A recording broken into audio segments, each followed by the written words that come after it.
Welcome to the show. Hi, I'm Randy Jeffers, and we are live from the entertainment capital of the world, Las Vegas, Nevada.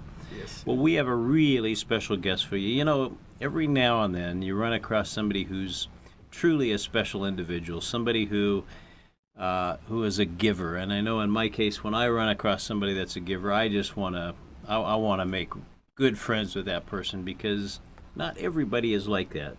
But Kevin Harris, welcome to the show. It is so great to have you here. Thank you, You are truly a giver. And you are a volunteer with Pastor Cody at Broken Chains Ministries. Yes. And I can't wait to hear your story and hear all about how that came about. So Okay. tell us a little bit about yourself. My name is Kevin Harris. I'm from Los Angeles, California, born and raised in Watts.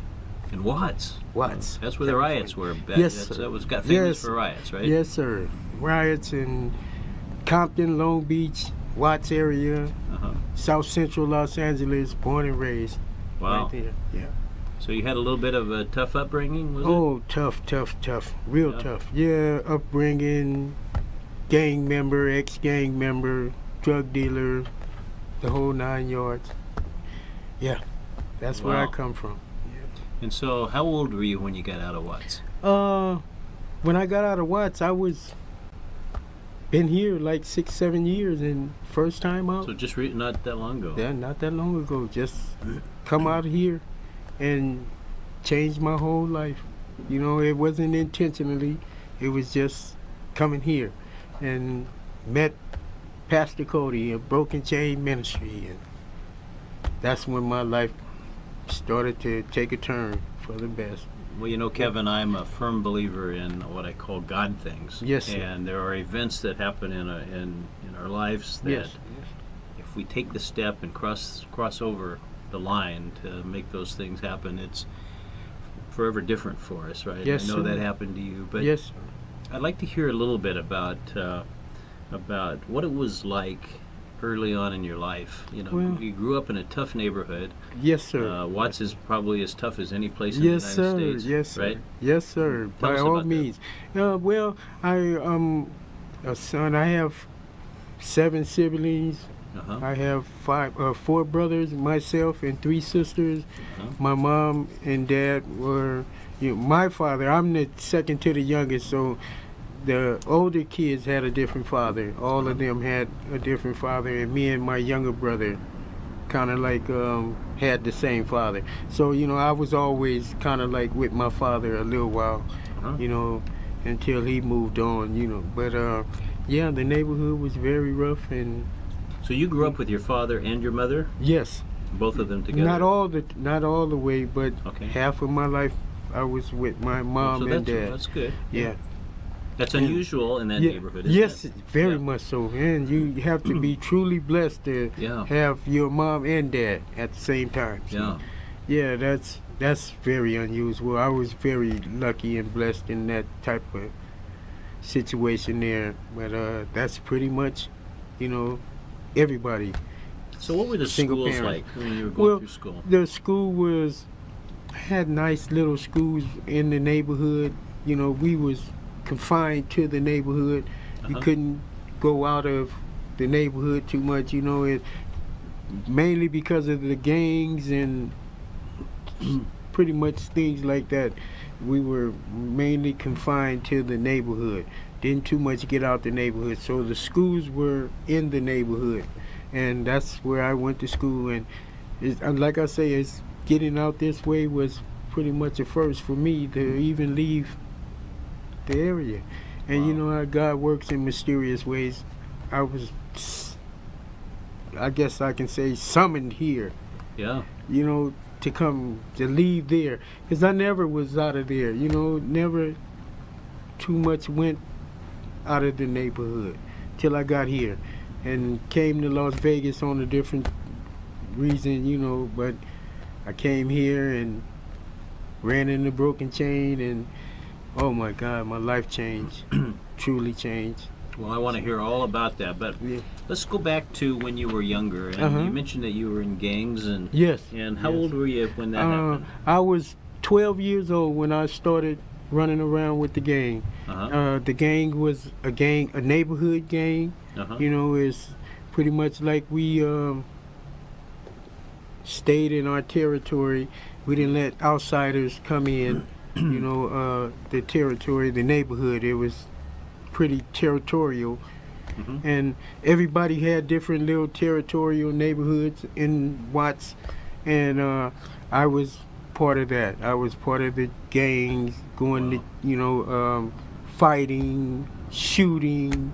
So when you would fight other gangs? Other gangs. From another area? From another area on a different side. Oh my God, I lost so many friends and stuff doing this stuff. Oh God, just wouldn't believe it. People that got shot and killed? Yes, sir. Yes, sir. Lots of friends of mine. And you were 12 when you started? Yeah, I was 12 when I started. Yeah. What was that? Do you remember the name of your gang? The Bishops.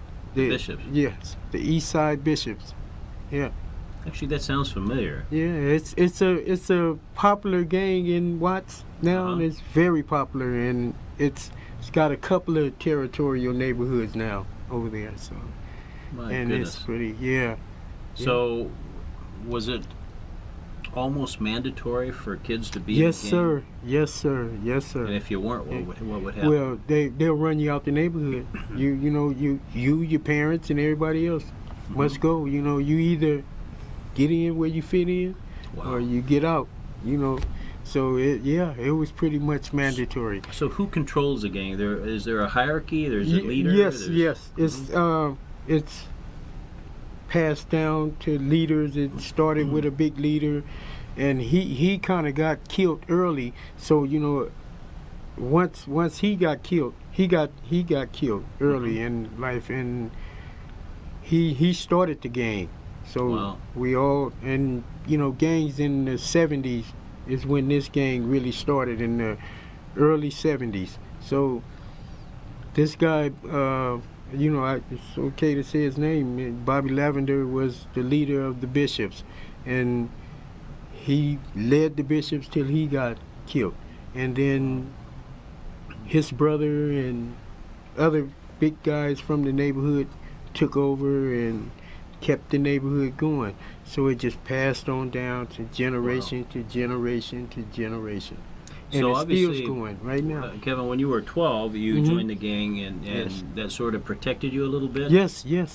From some of the other kids? And yes. nobody messes with the gang, right? Right, exactly. Now, did the gang mess with you, though? No. I had older brothers. You know, I had 3 older brothers than myself, and they were much older, and they were pretty much in the gang, you know, so I didn't really have too much of problems with the outsider gangs because I had older brothers. My older brother was good friends with Bobby Lavender, the one that led the neighborhood. So, and my other brothers, you know, they were all mixed in, so I didn't have too much problems with the gangs, you know, with our gang. And outside the neighborhood was different, you know. Guys come through the neighborhood shooting, neighborhood go back over there shooting, and pretty much back and forth like that, all around, different gangs. Yeah. My goodness. So, on a day-to-day basis, did you have a clubhouse or some place where you went? We had, people had houses where their parents, you know, wasn't no 2 parents, mother didn't really care, and we'll just take over that house and we'll hang out, and that'll be some place where we'll be hanging out all the time, and just pretty much took over people's houses like that, you know. And oh my God, it's just so crazy. So you grew up before your time, really? Yes, sir. You didn't have a chance to I didn't have a finish being child kid. house. No, I didn't have. I had my first child when I was 15 years old. My goodness. And he's 40 now. So yeah, thank God that he made it. Wow. You know, and yeah, I had my first child when I was 15, and I have 7 kids as we speak today.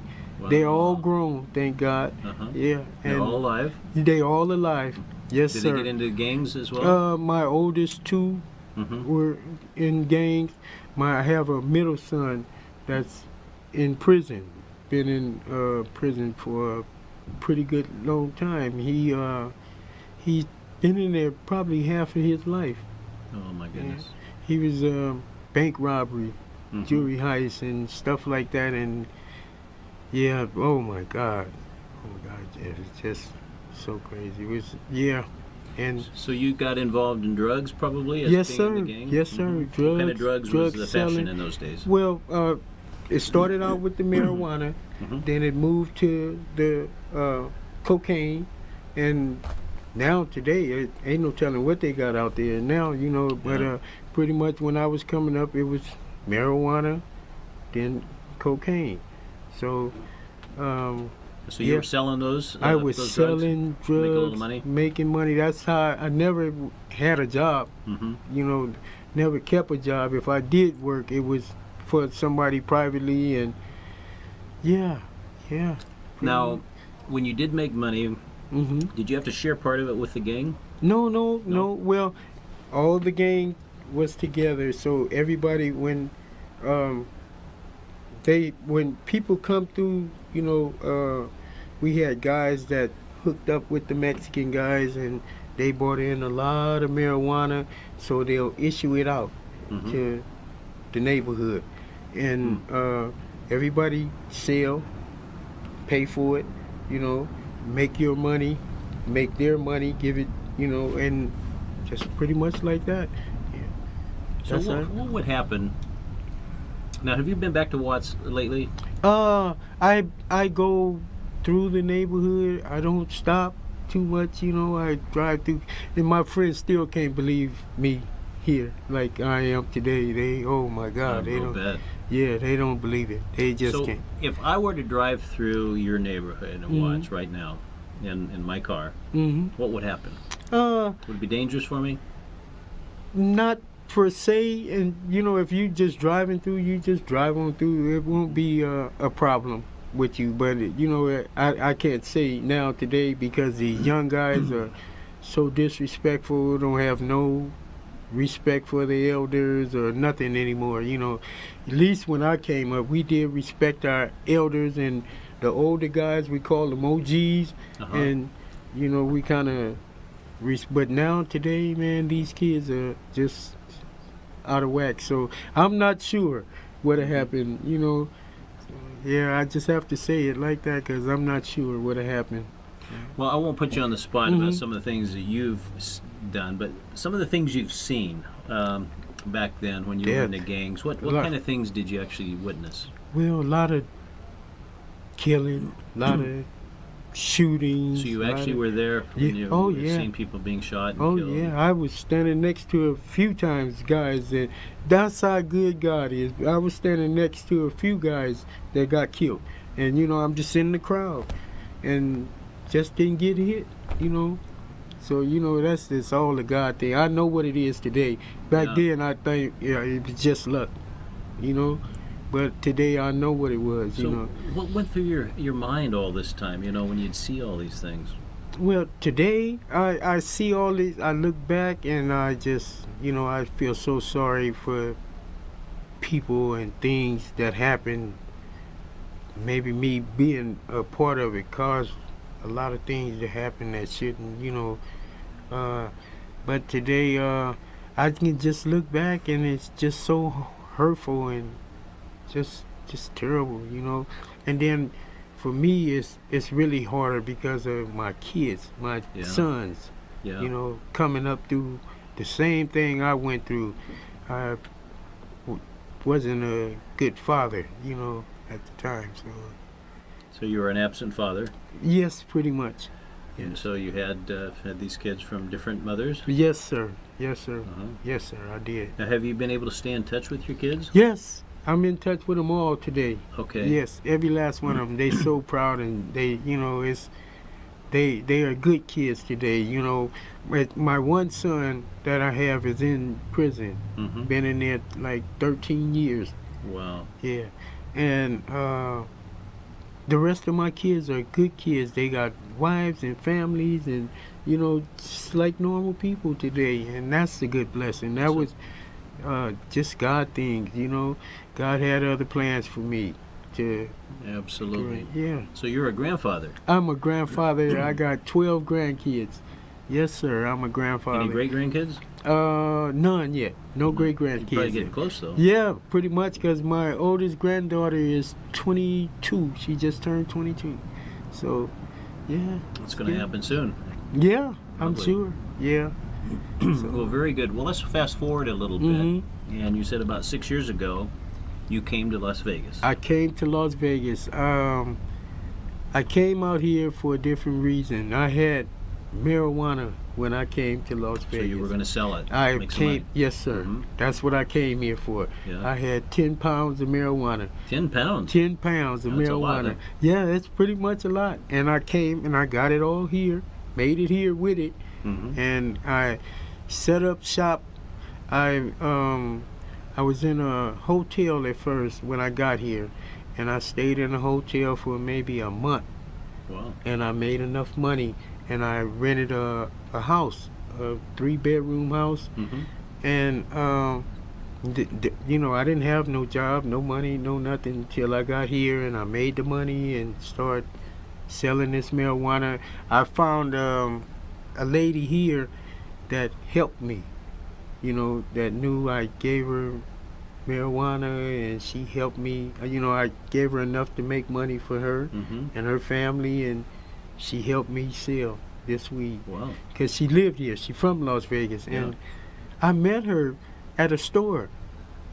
And I talked to her for a while, and we talked for a while, you know, and I got to seeing this girl, and then she was like, you know, I live over here. I can help you make money, you know, and stuff. And that's what happened. And she helped me make money. I sold weed. I sold plenty of marijuana, and it paid my rent, paid my bills, and then I think I was here maybe 3-4 months, and I end up my son came to visit me, and we went to the park. We were walking through the park.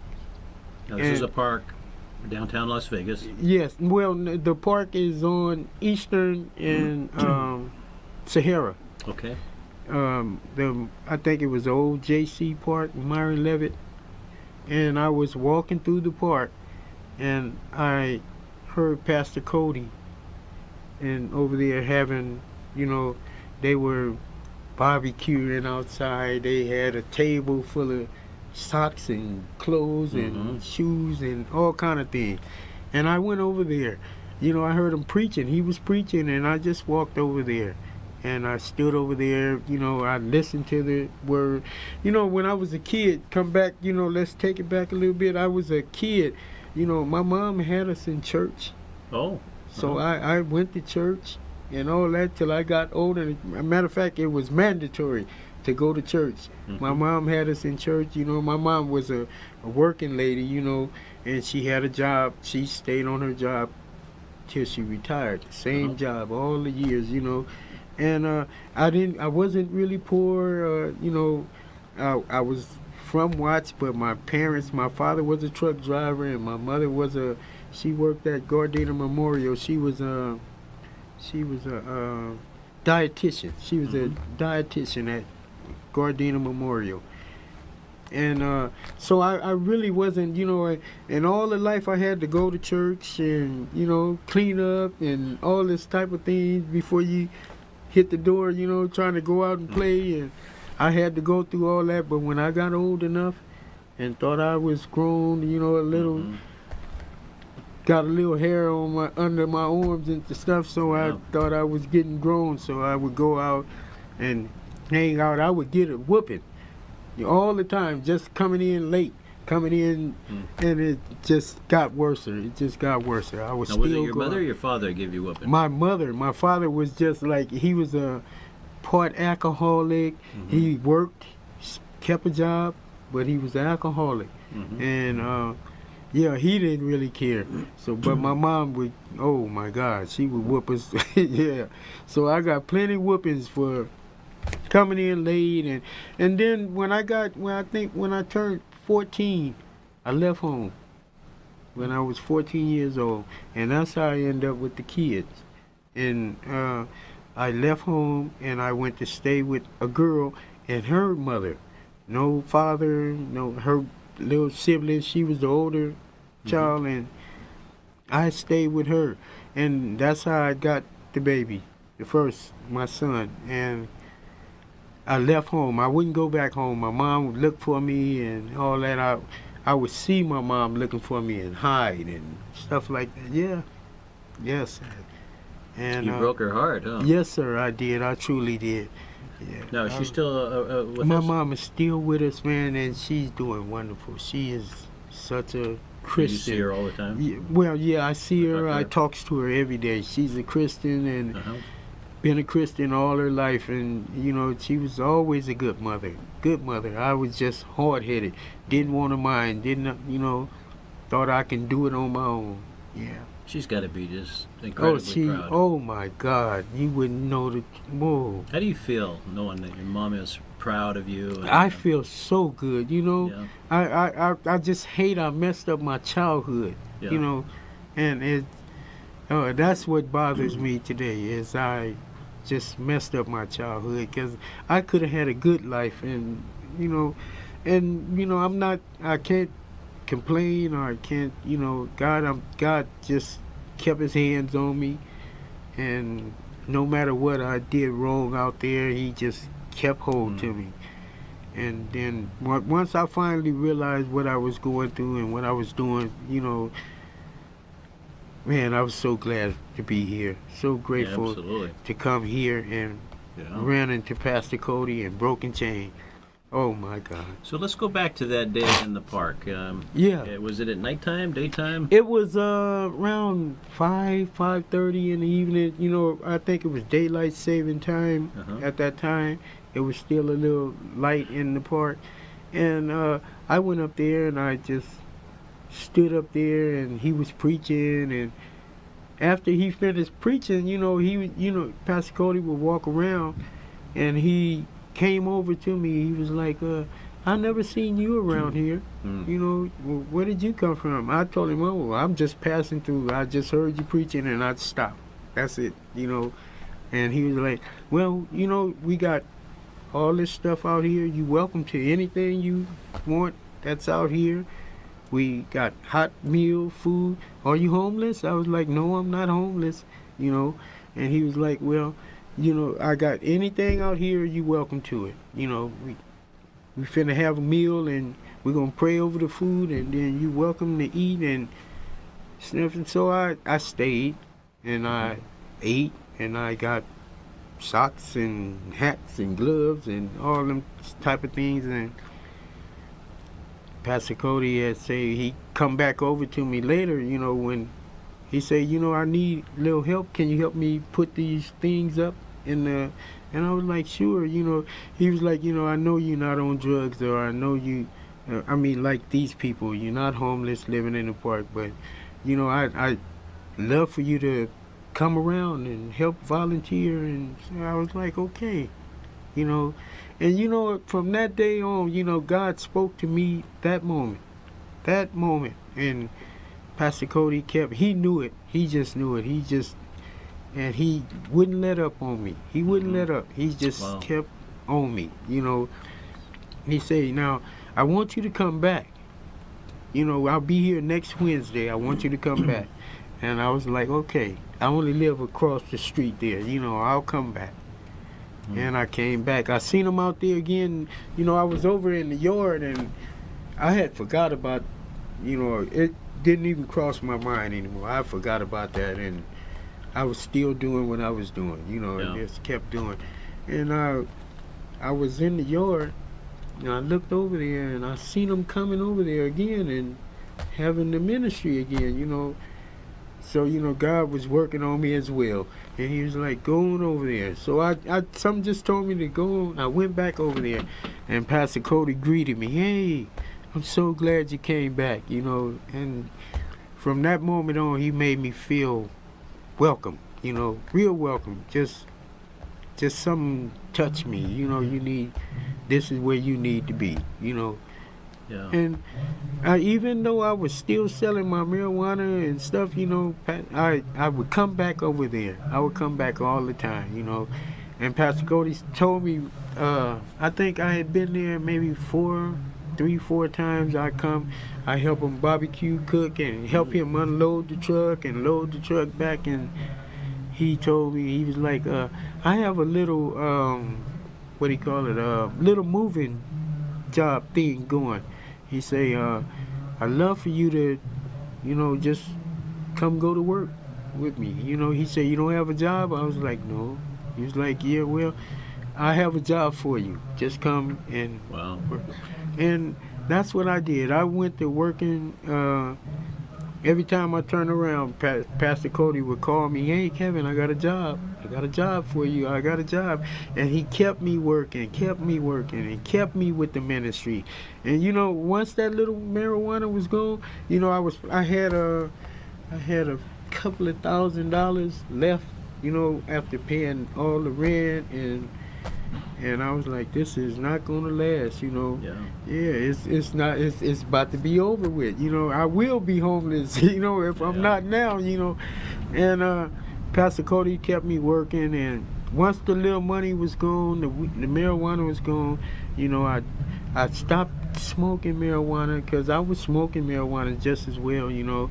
And I never was a drinker, because my mother was working on me that all of my life. You know, don't be like your daddy. Don't be like your father. You know, alcoholic. So I wasn't a drinker. I never drank, you know, so I smoked plenty marijuana, though, you know. Yeah.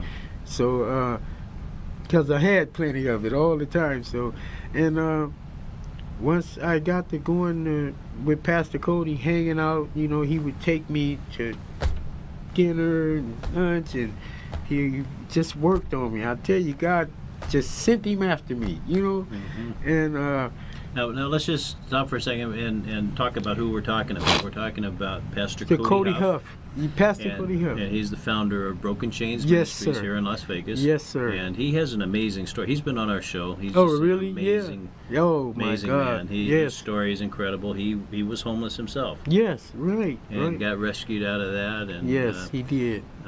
is just, I mean, talk about a giver. There's just an amazing Oh giver my there. God, he's just a godsend. For me, he was a godsend, you know, and he's part of the big. I know God is. Give all honors to God. Yeah. But he put Pastor Cody in my life, and Well, he's the hands and feet of God. You know. Yeah, right, God right. at work and. yeah, so he kind of like Pastor Cody was a blessing to me. Truly a blessing. Well, Him you and know, Broken Chain. Kevin, Pastor Cody's probably going to watch this show if he's not watching it live. And Yeah. why don't you tell Pastor Cody what he means to you? You mean the world to me, Pastor Cody. Always have.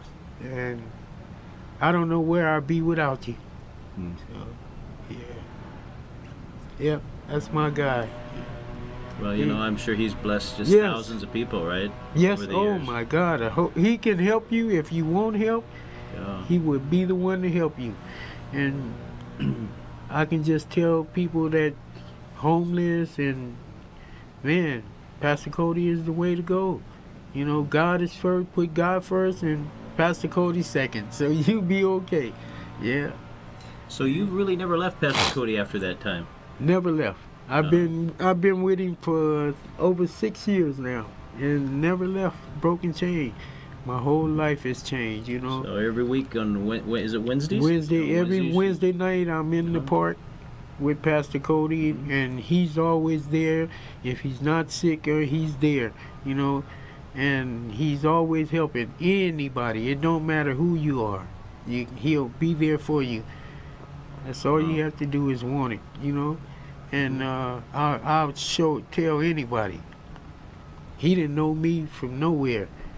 He saw me one time in his life, and the man welcomed me with open arms, and he'll do the same for anybody. So tell us, Kevin, a little bit about some of the things that you do. You're a volunteer. I'm a You're volunteer. not paid for this, for No. doing these things, and No. you're pretty busy. You're pretty Yes, active yes. with the ministry, right? I'm a volunteer for Broken Chain. Been for the last 6 years. I do practically anything Pastor Cody can't do himself, I do it for him. So, and that's my way of thanking him for helping me. You know, Pastor Cody has really, truly, been a part of my life and my change and everything. And today I am grateful, truly grateful. First giving honor to God, and then Pastor Cody as well, because he is who God put in my life to change, and that's my story. That's a Yeah. amazing story. There's the ripple effect in life. Yes. It's like you throw a little rock out in the pond, Right, and right. the ripples. And so, Yes, so sir. Pastor Cody has, has mentored you and helped Yes, you and yes, changed your yes. life. Yes, and he now has. you're doing that with other people. Yes, yes, And Yes. and those people will help other people, and yes. some of those people Pastor Cody will never get to know, Exactly. but it's all Right, because right. of him, right? Right, exactly. And because of the Exactly. people that helped him. Yes, sir. yeah. Yes, sir. Yes, sir. So what are some of the things that you do like weekly? Well, weekly I go pick up all the supplies, everything got to do with the ministry. I drive the bus. I pick up everything that coming through for the ministry. There's a lot of people. We have Donations, from all over. Yeah. Okay. And There's clothing and clothing, socks. Socks are really important. Yes, aren't they, for very homeless? much important for Yeah. the homeless. Socks, gloves, Mhm. jackets, sleeping bags by Yeah. the thousands. Yeah, and all these things are available to people who just come out to the park, hear God's word, and you welcome to anything there. So yeah, no matter who you are, you welcome. Just And, come. and then once a week there's a big meal. Yes, the park? and we also gives a big meal. We barbecue. We have plenty food. Anybody wants to come eat, just come, and it's there for you. You welcome. Like I say, welcome to anything. Anything we have it's open. It's right there. Just get it. Yeah. And that's all of Pastor Cody. That's what he does. Yeah. So. Well, that's great. Well, I know you drive the bus and you go around and pick up a number of people and take them to church every Yes. Sunday. Right? Oh yeah, and so we go to church every Sunday. The bus is in the park, 7:00 in the morning on Sundays, and anybody welcome. Anybody, if you want to go to church, you welcome. The bus will be there. I'll be there. Pastor Cody will be there, and if you want to come to church, we'd be glad to take you. So, Kevin, your life is totally different now. Totally in different. the last 6-7 years, Yes, right? sir. Yes, sir. You're just Very a much. different guy. All the way. I'm a Jesus follower to the fullest. And so, could you ever go back to that life? Long as God keep holding my hand, I would never go back to that life. That life was a past life. That's. I wish I could have got rid of that life long time ago. And I just thank God. I'm grateful that I'm still alive, and that I'm with a whole different group of people. Like Randy, look at here. I'm here. Well, one of the things that people can do that are watching us right now, Mhm. because you have such an amazing story, and there's so many people that need help, especially here in Las Vegas. Yes, sir. Do you know the numbers on how many people are homeless? It's a big number. Oh, yes, Many I'm thousands, right? Yes, yes, sir. Oh my God, I see so many homeless people, and I pick up a lot of supplies, and I go around and give out a lot of supplies to people.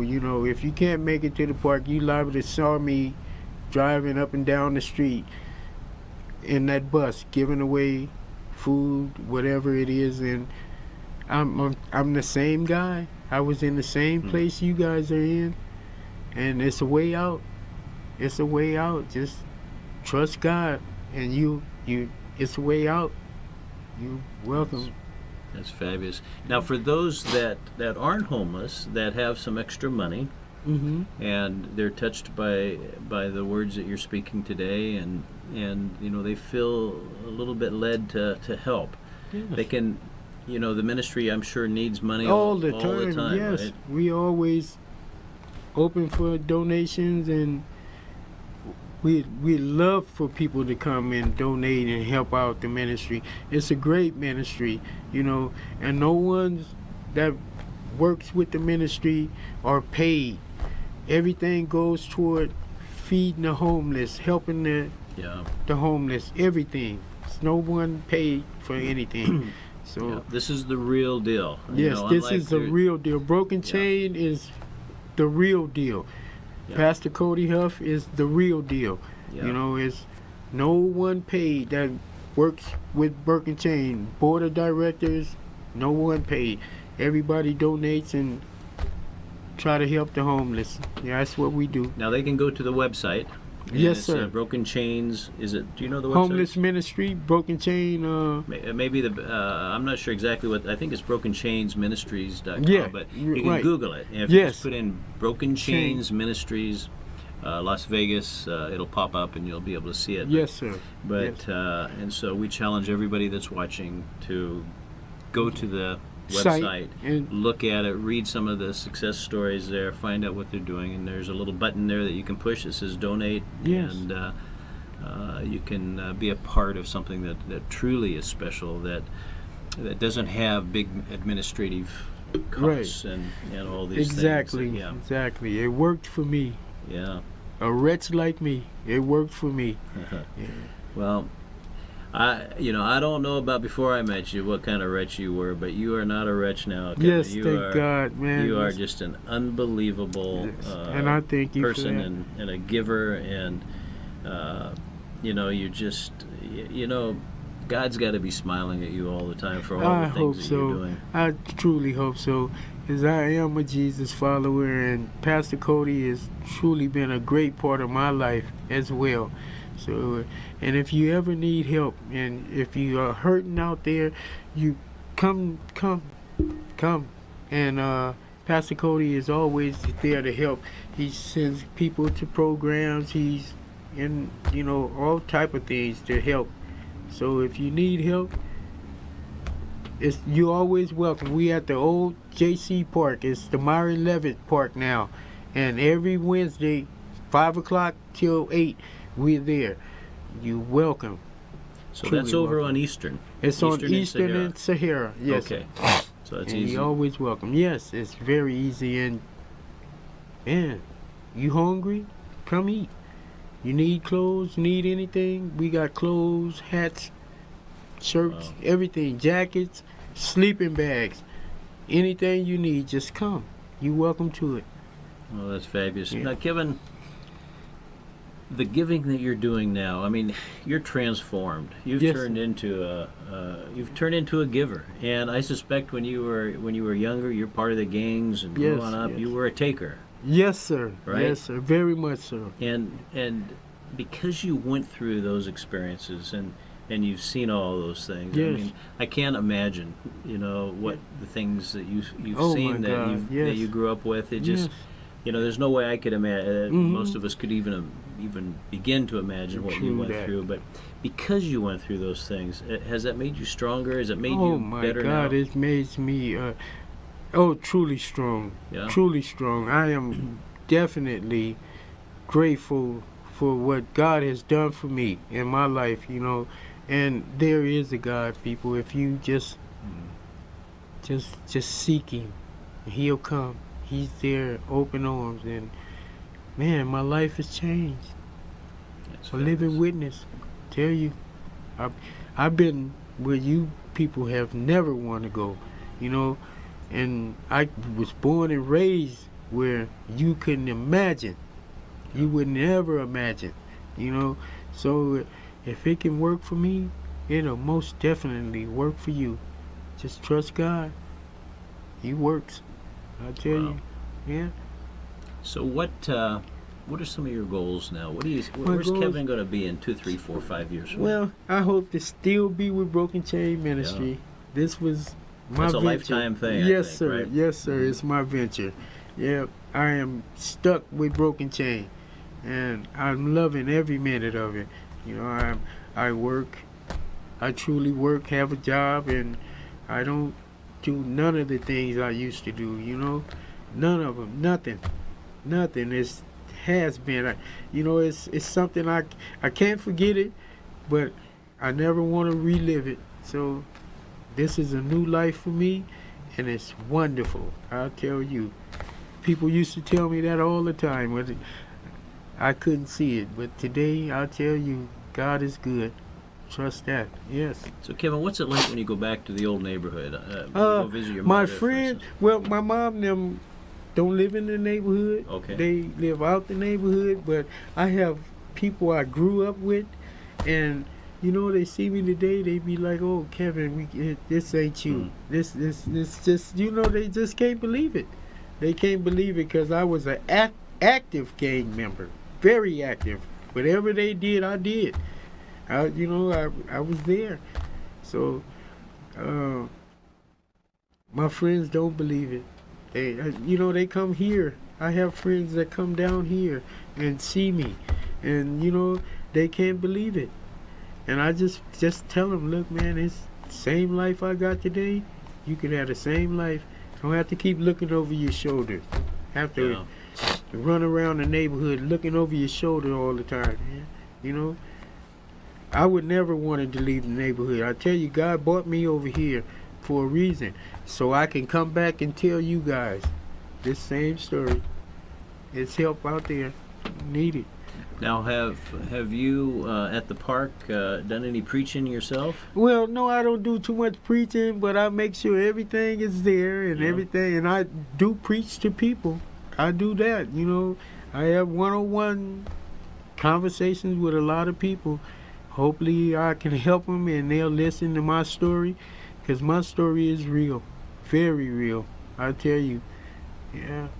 Now, we only have a couple minutes left, but I want to ask you about the mindset of someone that's homeless. And I drive by every day a number of intersections where there are people standing there begging for money, with signs, and of course some of those people are not homeless. Some of those people have found a good way to make money. Right. Exactly. So it's sort of hard to know who's homeless and who really needs help, and how do you figure all that out?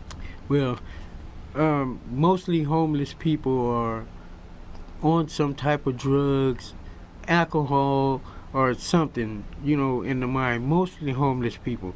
So when you can pretty much pick them out the bunch that's really need the help. And then there's some that's, like you say, are out there just trying to get money. But you can tell a homeless person, people that's really hungry, offer them some food. So food, not should you give them money? No, offer them food. Okay. And then the ones that's really homeless and hungry out there, they'll accept the food. The other ones will hold up signs saying, I need money. Mm-hmm. And some of them hold up signs say hungry. Yeah. Offer them food.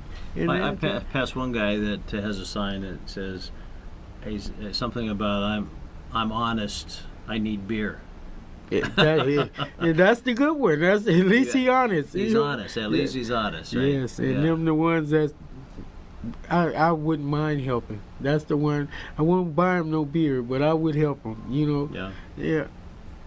Oh my God. So you're happy? I'm truly happy. Peace in your truly life. Peaceful. My life is truly peaceful. I don't look over my shoulders no more. And Watts, I had to always run around the neighborhood, even in my own section, and look over my shoulder. You don't know who's after you. Yeah. Don't know who's coming, when they coming, how they coming. You don't know. They just come. And today I don't have to do that, people. I tell you. Today I just got God all around me. I got a halo on my head. I don't have to look back and wonder what's going to happen next. No more. It's all behind. Well, that's fabulous. Well, Kevin, it's just such a pleasure for me to know you. And, yes, sir. And I thank you, Randy, so much. Absolutely. And yes, God sir. bless you, buddy. Thank you for having me on your show. Thank you. Yes, and God bless Broken Chains. Yes, sir. All these people. Oh, my God. People, Broken Chain is real. And it do help. Tell you. I'm a living witness. Okay. I've been where you guys never would want to go. So Absolutely. Oh, my God. Well, Kevin, thanks for being on the show. And thank you, Randy. We'll see you next week, same time, same station. Bye-bye, everybody.